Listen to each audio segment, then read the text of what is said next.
फजल बख्श के बुरे दिन शुरू हो चुके हैं क्योंकि वो फजल बख्श जिसने अपनी मोहब्बत को पाने के लिए अपना बेहतरीन लाइफस्टाइल छोड़ा, लग्जरियस लाइफ छोड़कर उसने बगैर पंखे के और बगैर बिस्तर के फर्श पर सोकर गुजारा किया।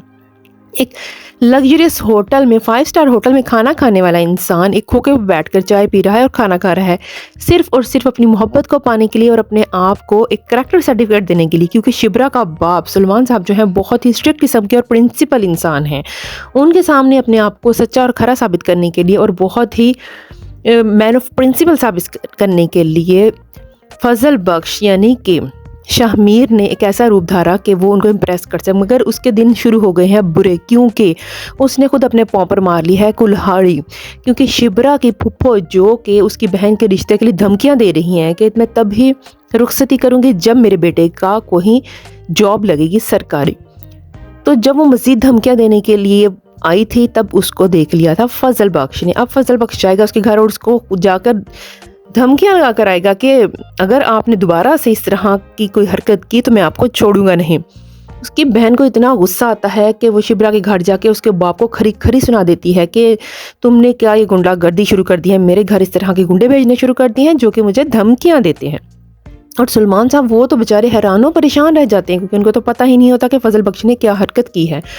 सुलेमान साहब पहले तो फजल बख्श को सुनाएंगे खरी खरी और बहुत बुरा भला कहेंगे कि मैंने तुम पर एतमाद किया, तुम्हें अपने घर में जगह दी और तुम्हें अपने बेटों की तरह समझा, मगर तुमने मेरी बहन के साथ इतना बुरा सलूक किया और उसको धमकियां लगा कर आए।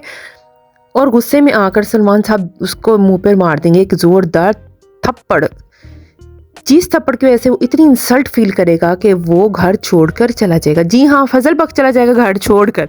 और जब वो घर छोड़कर चला जाएगा तो एज़ यूजुअल शिब्रा की माँ जो कि उसको अपना बेटा मान चुकी थी, वो अपने हस्बैंड से यानी सुलेमान साहब से हो जाएगी नाराज़ कि आपने मेरे बेटे को क्यों ऐसा किया कि वो घर से चला गया, आखिर आपने उसको क्यों मारा, हाथ उठाने की क्या ज़रूरत थी, समझा देते, थोड़ा प्यार से समझा देते।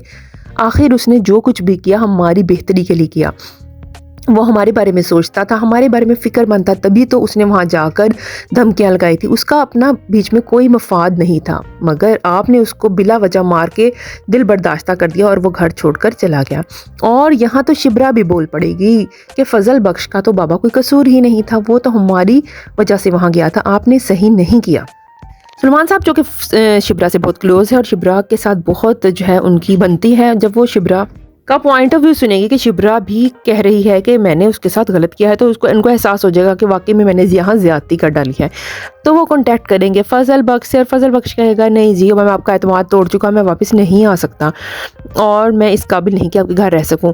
तो सुलेमान साहब खुद जाएंगे फजल बख्श को मनाने के लिए, कहेंगे तुम्हारा घर कहाँ है मुझे बताओ, मैं तुम्हें खुद आके लेके जाता हूँ। तो वो घबरा जाएगा और कहेगा नहीं नहीं मैं आ जाता हूँ, मगर आप मेरे साथ अब पहले जैसा सलूक नहीं करेंगे क्योंकि मैं आपको अपना बिल्कुल बाप की तरह समझता हूँ और मैं कभी भी आपके बारे में बुरा नहीं सोच सकता। मैंने आपकी बेहतरी के लिए, आपकी भलाई और हमदर्दी में जाकर ये सब कुछ किया था। मैं भी चाहता हूँ कि सुकैना की शादी हो जाए, मैं भी उसको अपनी बहन समझता हूँ। तो फिर वो दोनों सुलह इत्तफाक से आ जाएंगे वापस। सो फ्रेंड्स, वीडियो अगर पसंद आए तो उसको लाइक कर दें, चैनल को सब्सक्राइब कर दें। Thanks for watching.